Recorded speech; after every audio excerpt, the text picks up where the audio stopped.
We need a leader right now.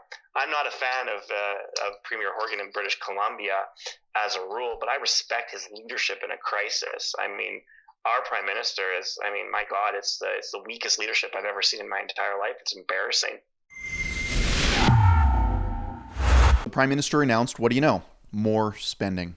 That's how every morning goes in Alberta these days. The Prime Minister steps out of his posh cottage in Ottawa and announces that he's spending more of your money. He's flushing it down the toilet in most cases, but today he's saying he's flushing it in the direction of Alberta. There's an issue with orphan wells. It's wells that have been abandoned mainly by bankrupt companies.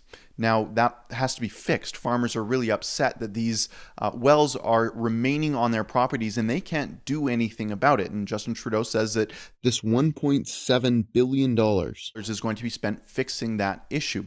Unfortunately, there's a lot more issues that need to be dealt with if we're trying to resuscitate the oil and gas industry, something that we know Justin Trudeau's caucus is split on.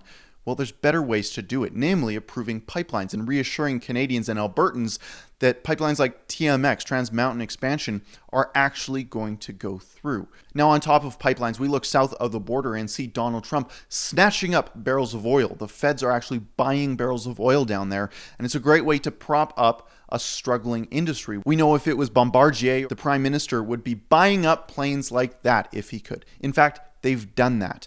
Now, when it comes to the oil and gas industry, he just funds them along ideological lines and very haphazardly.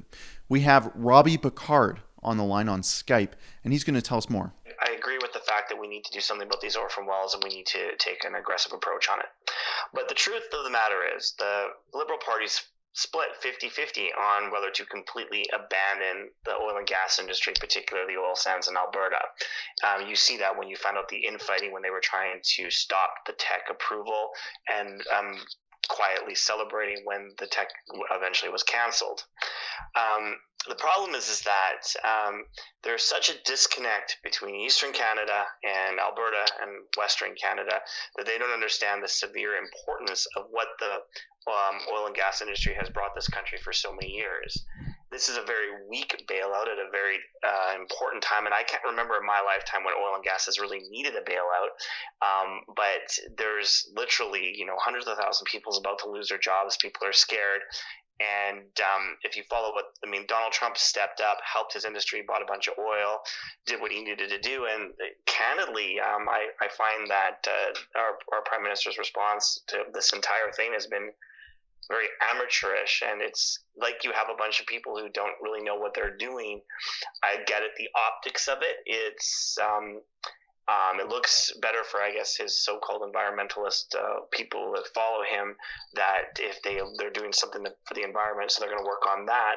But it's not fixing the long-term needs of getting, one, our natural resources to market, two, protecting the largest employer in the country, and three, just taking what we contribute here seriously. You're in touch with the industry. You're an industry advocate. What would you say the industry needs instead of this, or on top of this?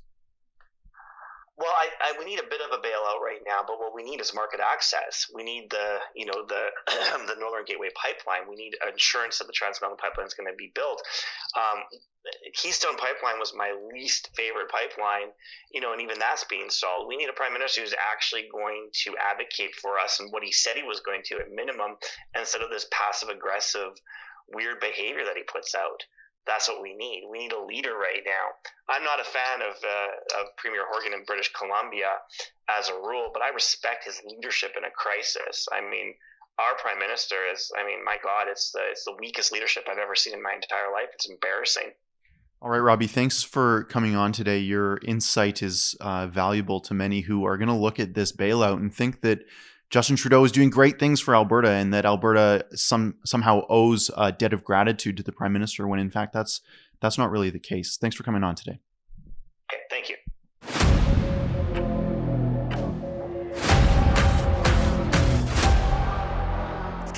Every industry in Canada is struggling right now. It's not just the oil and gas industry. It's also independent journalists like us. If you go to helprebelnews.com, you can help us stay afloat during these times.